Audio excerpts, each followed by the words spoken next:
Can you hear me? Maybe it's not. Can you hear me? I don't know why it's speaker. I can hear you, Angie. You can? Okay, I don't know why it's not showing my face. Check your video. How do I do It should be right by the microphone. this? Okay, well, my face tonight. Hi, John. Or today you are Catherine Taylor. Yeah, I forget to sign out and sign under my own, so that's what you do. Well, thank you for being on our call tonight. Hold on, I'm going to mute everybody, and then I'm going to unmute you. Mute all. Yes.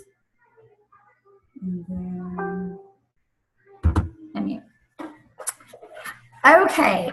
So I want to thank everyone for being on the call tonight. I am super, super excited about this call with my PFF. I don't know if I'm allowed to say like PFF if you're a guy. Like, is that still cool? That's totally cool. Yeah. So I don't even know when John and I met. I mean, I know it was last year. It's somewhere along in our journey. And him and his wife and I, we just really connected.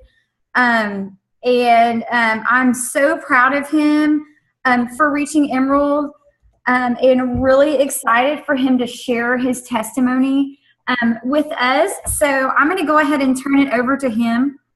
John? All right. Well, thank you. Thanks for having me on the call.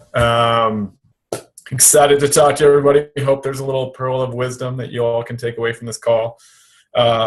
First of all, I've heard from people in the South that we talk funny in Idaho, but it's ironic because you guys talk funny to us. So hopefully you can move past the accent that I've been told that I have, which I don't hear, but apparently other people do. So just to get started, a little bit about our journey. So our upline is Susan Stern. She's a Sapphire, and then she's directly under Rosalind Payne, which you should all know.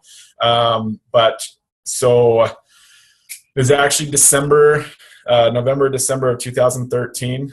Susan had talked to Kathy a little bit about Plexus. Kathy had been in another MLM for about 2 years at that point, had busted her tail and had done nothing with the business because she wasn't really set up for success. And so when she first approached me about Plexus, I, immediately hit the brakes and said no. I don't think we need another one of those right now. We're good not having any success with the first one. And so then I started hearing all about how Plexus was different and how it was different. And, I rolled my eyes because that's what skeptical husbands do. But also because, I've heard that from so many other companies, obviously, that they're different and this is how they're different. So Kathy kind of started telling me some of the differences. The biggest things that kind of perked up my ears were, she wasn't required to host classes. She didn't have to have inventory on hand. She wasn't required every month to purchase her own product, regardless of how much she had, how many sales or how much in sales she had customers place under her. So those were all big differences between what she was doing and Plexus. So I was intrigued. So we started with a 3-day trial. We liked it. We kind of made that decision that if we're going to do this, we're going to do it. We're going to kind of go all in with it because, we had plenty of family and friends that we thought would be able to benefit from the products. And we figured if we took the leap that, at least some of them would be willing to try it as well. So I started with Slim and Accelerator. My primary goal was weight loss. Kathy's kind of was too. After having 5 kids, she wanted to lose a little bit of the baby weight that she hadn't been able to. So that was kind of our primary goal. She also was a total sugar addict, as was I, but I wasn't willing to admit that. My first month, I lost 21 pounds, so I was a believer. She lost some weight too, so she was really excited about that. But one of the things that was most exciting for us is the things that we hadn't planned on. like my first, when we first started Plexus, I kind of decided I was going to go cold turkey with soda, which I had done about 100 times in my life.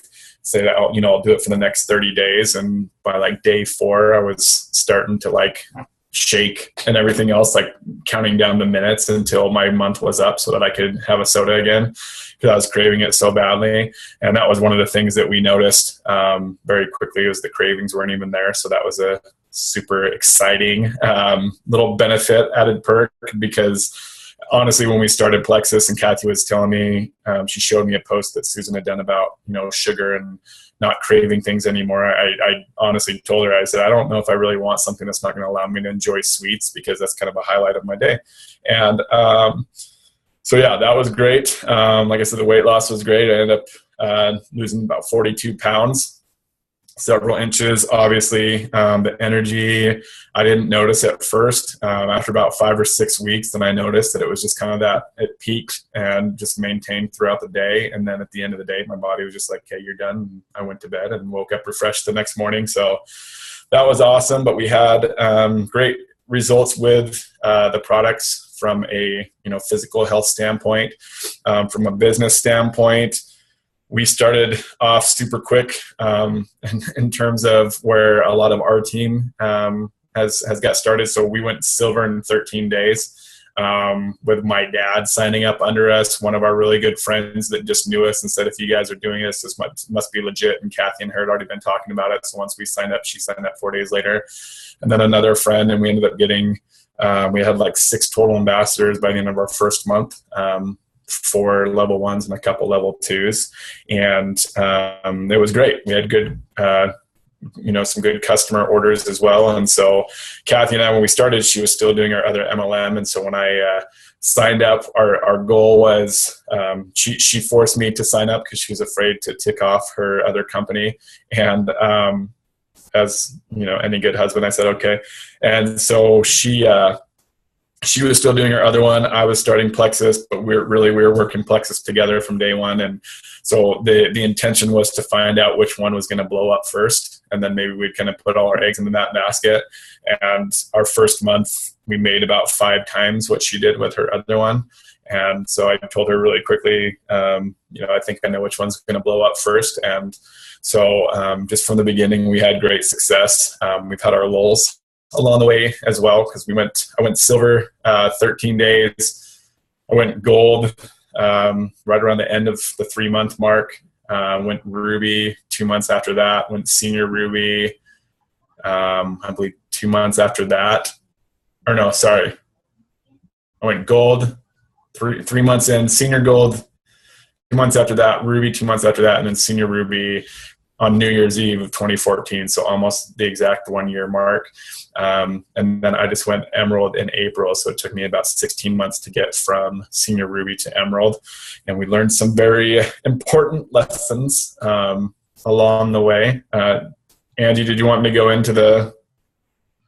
immediately into that? Yes. Okay. So a couple of the biggest issues that we've noticed on our team that we've had to kind of adapt with and correct was early on, because Kathy and I were both doing it. Both of us, were in it from the beginning, so we're very supportive of each other. If, one of us needed to do a training, if one was hosting an opportunity meeting, a lot of times we did them together, but sometimes we would get pulled in different directions. We have 5 kids. I have a full-time job. We're very involved in our church and youth and stuff with our church. And so we're always pulled in 100 different directions, but we're just very understanding of each other that, okay, it's not convenient, but, if somebody needs to stay home and wrangle the 5 kids tonight, one of us can be that person while the other one goes to the meeting. So we kind of try to divide and conquer with that. But time was definitely a huge issue for us. And so, you always hear about the nooks and crannies. That was kind of our life. It was, before work, on lunch break, after work, on the weekends, just kind of whenever we had time to do it. The fun part about doing it together was, we'd talk about how there were several nights where, we'd get the kids in bed about 10:30. We'd go, hey, let's strategize a little bit about Plexus. And pretty soon it was like midnight. at 12:30, we're still talking about it. We're like, oh my gosh, we need to go to bed. And but it was a lot of fun just because we were collaborating together, and that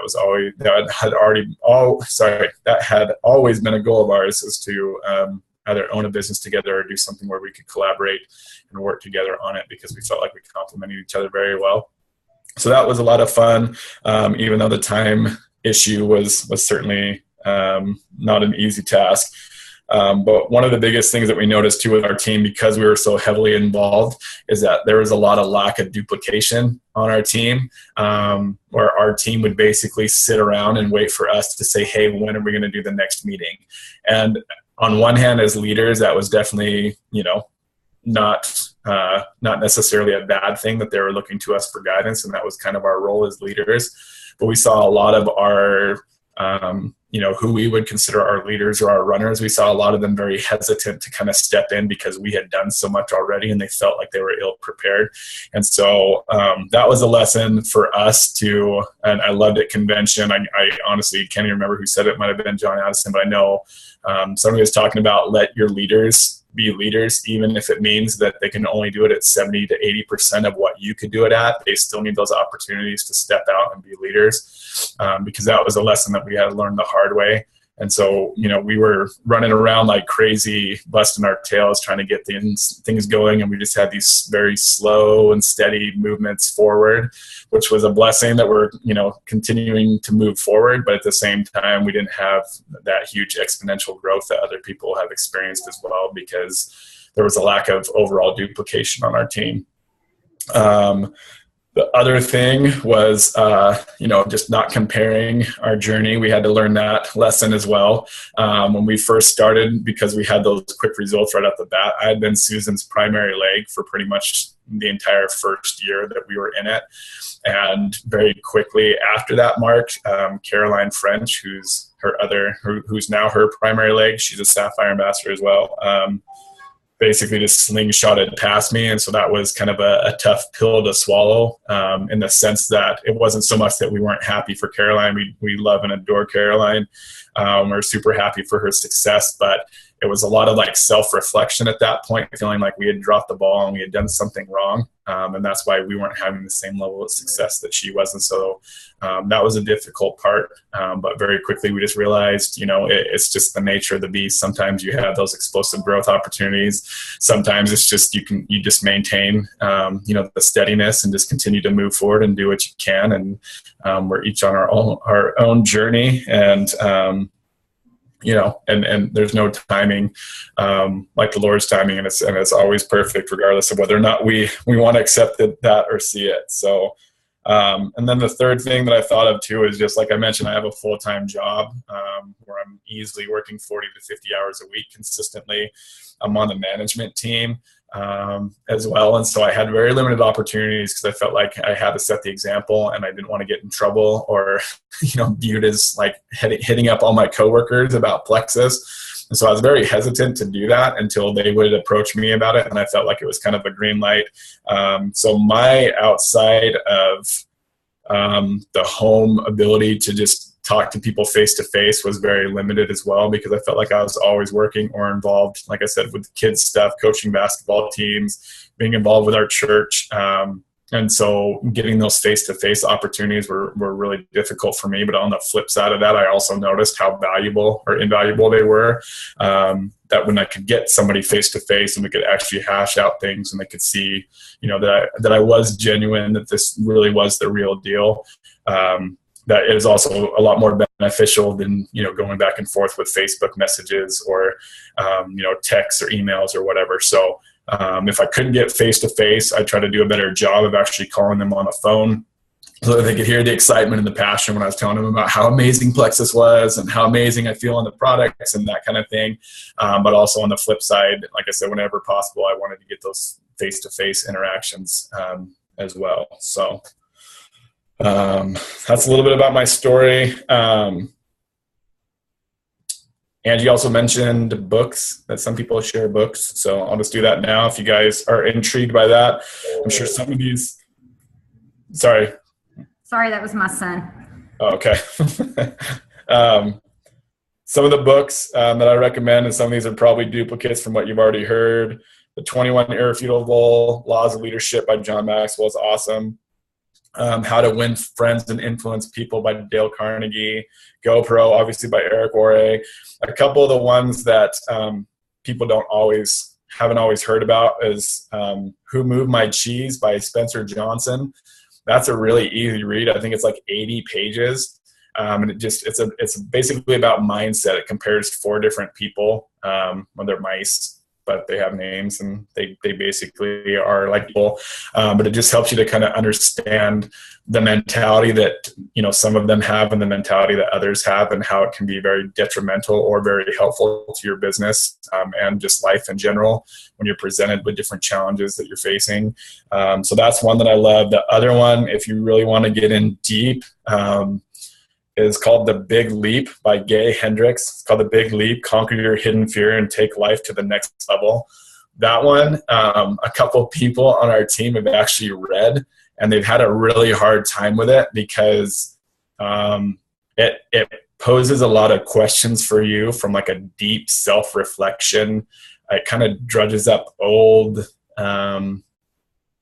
it can drudge up like old feelings of inadequacy, I guess, is kind of what my experience was with that. So you're reading it, and as you're kind of going through it, and I always tell people it's kind of like the detox symptoms when you're talking to people about the triplex and they're going to start, and you want to prep them about, hey, odds are you're going to experience some detox symptoms. Here's how you can kind of combat that a little bit. But what you honestly need to know is that you got to push through it in order to reap the benefits on the other side of it. It's kind of the same thing with this book, that when I was going through it, it was kind of weird because it's, kind of like a self-development book, and you're looking at all these different issues and challenges that you've had along the way. And for me, it was going back and reliving that over in my mind, and how I felt like a failure, and how I wish I would have taken that leap, and I wish I would have, had more courage and those kind of things. And so I kind of was beating myself up as I was going through it. But by the time I got to the end of it, it was very helpful knowing, how to combat those things. And when you're starting to feel like you're beating yourself up, or, your journey isn't going as quickly as you want, or you made a mistake and you're just reliving it over and over and over, it really helps to kind of move past that and understand how your mind, your personal, experience, and how your mind works, and what you can do to kind of quash that really quickly. So those are some of my favorites, I guess, at this point. So always looking for new reads as well, but that's my spiel. So John, you have Yes. 5 kids, and you work full time. Yes. And you work the Plexus business, and you're saying you work like 50 hours a week. I'm just like trying to wrap my brain around like how you have I have that. Honestly, we'll say that's an exaggeration, because the 50 has been fewer and farther between, but consistently it's definitely been 40 to 45. So kind of what is your like daily DMO? I mean, definitely now, especially, I mean, when you hit Emerald status, I mean, you've got a pretty significant team. So, and I know Kathy is a huge help in all of that, but kind of like, how do you manage all of that? What's your daily DMO look like? I delegate all the hard stuff to Kathy, and so that's how we know. I did her husband. No, honestly, it's like I said. We kind of figured out really quickly that we're going to have to be very purposeful with our time.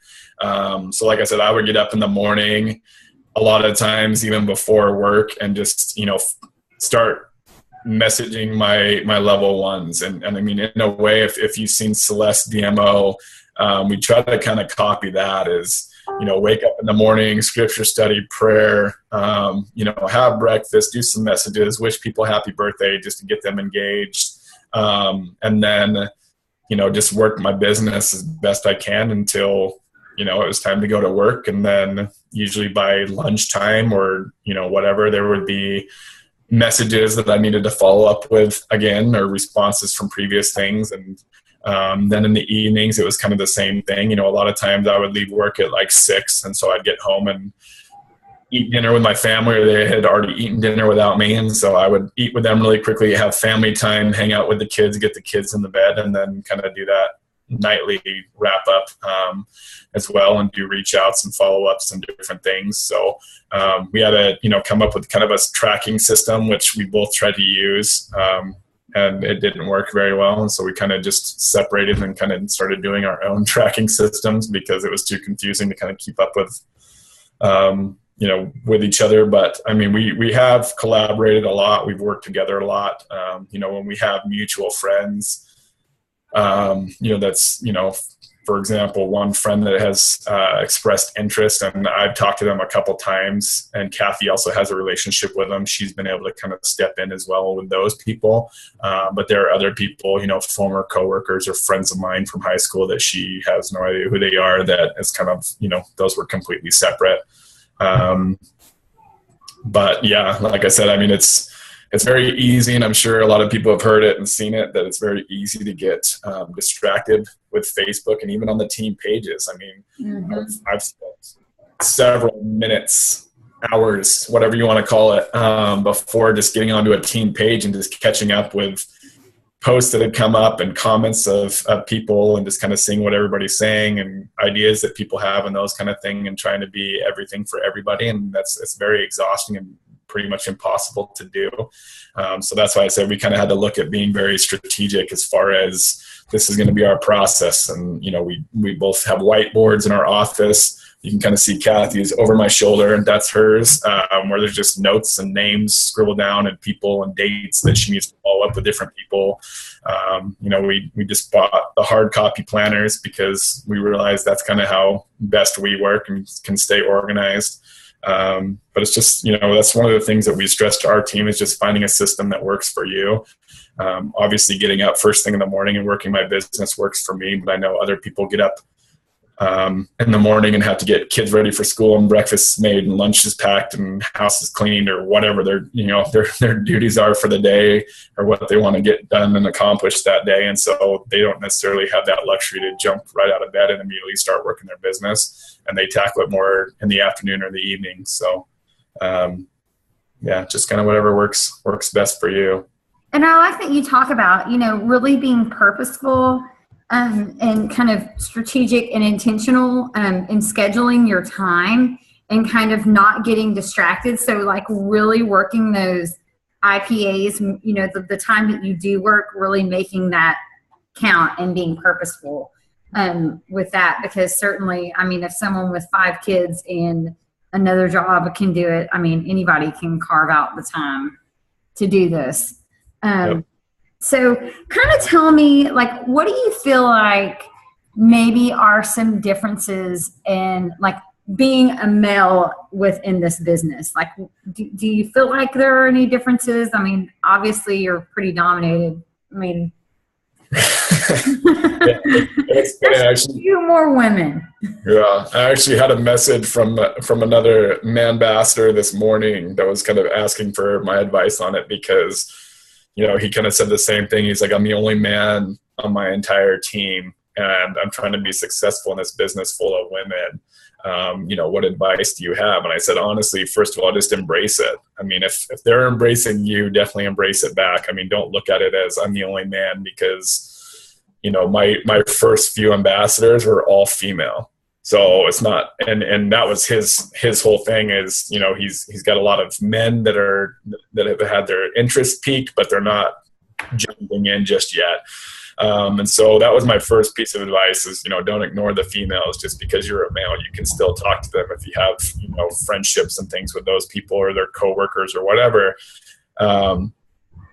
And also just from the standpoint of, and kind of embrace your role. I mean, I've had people bring me on their team calls just because I am a male and they want to get the male perspective.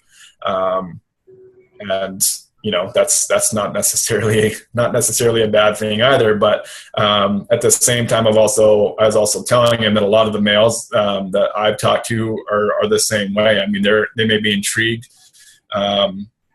by the health side of things, but a lot of times, I mean, I have a couple of high school buddies of mine that were interested in the product, but one in particular, he was intrigued by the product, but really wasn't that interested in actually taking that next step until we started talking a little bit more about the business side.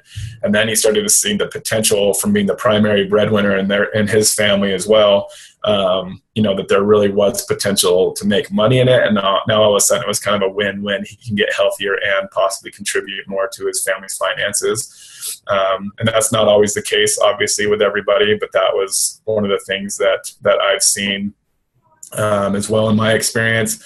But yeah, I just kind of, overall, I just kind of told him to just embrace it. It is what it is.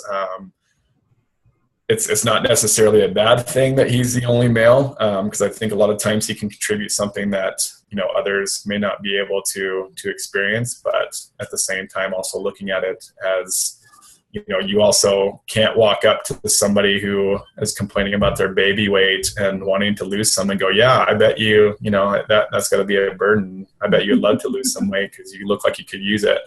Like some women did. In fact, we were having a training meeting one time in our living room. My uncle was on our team, and he said that he started going through some of his Facebook friends, and he would go back and scroll through and find a picture of some people like 5 years ago, and then find a picture of them now, because he rides Harleys and stuff, and he likes to, hang out with the bikers. And he said a lot of them eat fried foods and drink beer, and so they put on some weight. And so he took basically a before and after for them and messaged it to him and said, hey, if you want to get back to this person, let me know, because I have something that I can help you. And he said that in a room with me and him, and then about 26 ladies. And my jaw dropped when he told us that. And all the women were like, oh, no, you didn't, kind of thing. And they were all freaking out on him. And I was just like, yeah, we don't condone that. Please don't lead with that kind of conversation. But again, it was just like, he was used to having those kind of conversations with a buddy, where he can say, yeah, dude, you definitely need to lose 30 pounds. Like, let's do this together, because that's the relationship that he had with his man friends. Whereas, obviously he couldn't take that same approach with his female friends. So it is different, I would say, in a lot of ways. But, Kathy and I work side by side very closely. So I think also it's a lot easier to kind of get both of our perspectives. So for those that have spouses that are encouraging and supportive and want to do it with you, or at least will let you bounce ideas off of, I definitely recommend doing that as much as possible so that you can take advantage of that as well. So you went up to Senior Ruby like really pretty quickly. And right. So then you're at Senior Ruby, what did you say, 16 months at Senior Ruby? Yep. Okay, so what do you feel like was something really significant? And I know you talked about some of the things, but like something just that really like kind of help you get over that hurdle and then like push to Emerald. So two really important things I think with that is, one, we recognize after being at Senior Ruby for a few months and not really making any significant progress, like I said, just kind of slow and steady, gaining a few points, that we didn't have that duplication. And so that's when we really started to make more of a push.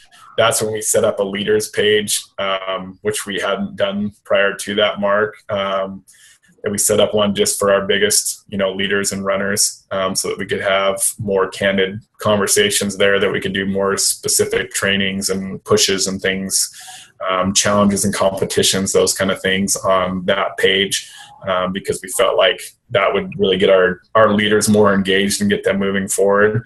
And we started to see more of those leaders step up. And like I said, some of them needed more of the gentle nudgings and pushing and prodding, and others almost just, looked at it like, okay, I finally have an opportunity. I want to do something. I don't want to, squander this opportunity to be a leader. And they just embraced it and ran with it. And then we started seeing different pockets of momentum happening on different teams. And so that was hugely beneficial. The other thing is we have a lot of local ambassadors on our team. And, for the most part, most of our biggest leaders are actually here somewhat local to us. we honestly, I think we've just kind of established kind of a culture of fun and just, we take it serious. And I think sometimes that can actually hurt us because people don't want to get pushed too much because it's been so fun, and they don't want to jeopardize the fun that's come from the business for actually working the business. But that was something that really, I guess, paid dividends. At the end of March, I talked to Susan and Roz and just said, hey, we're going for it in April. And I needed a 178-point jump from where we ended March to 1,500 points for Emerald. We had never, ever in over 2 years had a 178-point jump in a month, but we just felt like we had some different pockets of momentum. We had some people that had already talked to us and were ready to rally around us. And that was one of the most humbling things. I mean, honestly, to this day, that's the most humbling experience that we've had with Plexus, is watching our team rally. And Roz and Susan just kept reassuring us, your team's going to rally because they love you. Which I have a hard time accepting the recognition and things. And so it was really difficult for me from a pride standpoint to, say, hey, we're going to look for everybody's help on this. I hope you're willing to help. And they just stepped up and really went to bat for us. And so that was something that was hugely beneficial to us, to kind of just let them know all along the way that, we have their back. And when someone's pushing for a rank advancement and they're a level 4 or 5, we're private messaging them going, I know you can do it. This is your month. You're totally going to get there, kind of thing. And, people have given us that feedback that really resonates with them. That someone that's so high up the chain, from them is how they look at it, would take the time just to message it. And it takes, 30 seconds to a minute to send a quick encouraging message to them. And that's something that's been huge for us. So, you're in Idaho. So, that has to be a completely different market than, obviously, Texas. Alabama, probably even Florida. What do you feel like, kind of your perspective for being in a little bit of a different market, and how maybe you've had to work your business differently than Caroline or Roz or people that are in Texas? I think ours is a lot more laid back. We have a lot of people on our team, a lot of women who are stay-at-home moms. And so, in contrast to someone like you, who is a working mom that, was putting in long hours and, working late at night and missing out on games and events and different things in their kids' life, and just had that push behind them saying, I want to be home. I want to be home with my kids.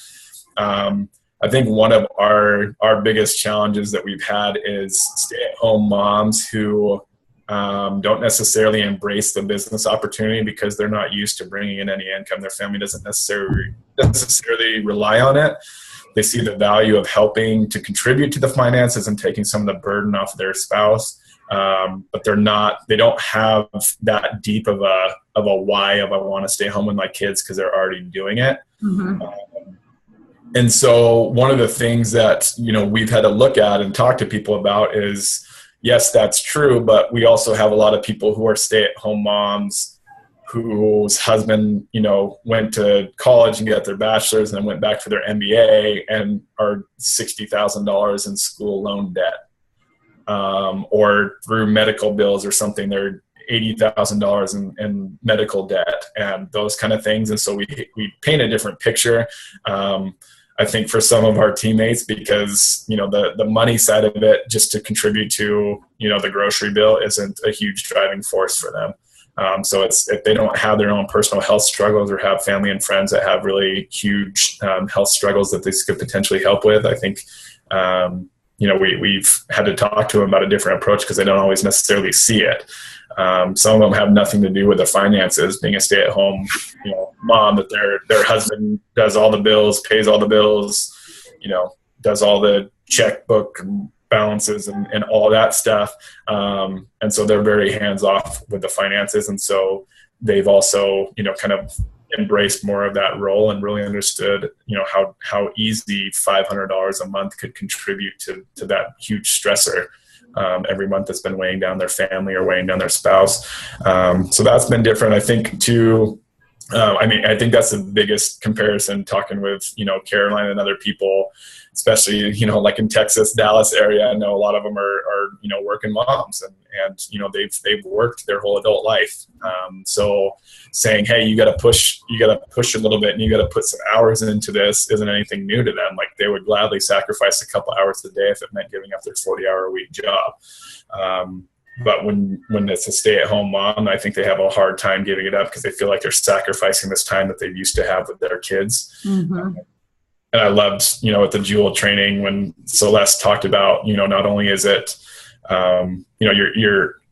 you're not just there to be at their beck and call 24/7. You're also there to teach them very important lessons, and showing them that something is important to you is a very important lesson, that you're going to work hard for it.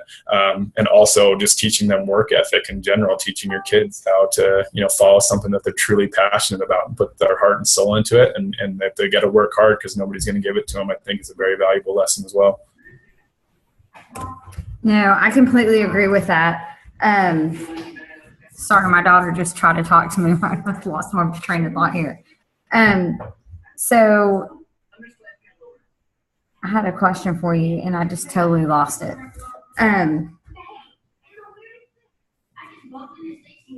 Okay, I'm sorry. I had a blank. But I really, really appreciate you taking the time out, John, to share with us. You've definitely given us some really valuable tips. And I'm so super, super proud of you. I cannot believe we did not get a picture at convention. I was like, what? But I'm really, really excited to see you at Leaders Retreat. And hopefully I'll see you both on the shopping spree. I think we're all going to do that. That would be fun. Yes, that would be so much fun. Thank you so much for taking your time out, and give Kathy a big hug for me. And I will look forward to seeing you soon. All right. Sounds good. Thank you so much. Thank you. Have a good night. You too.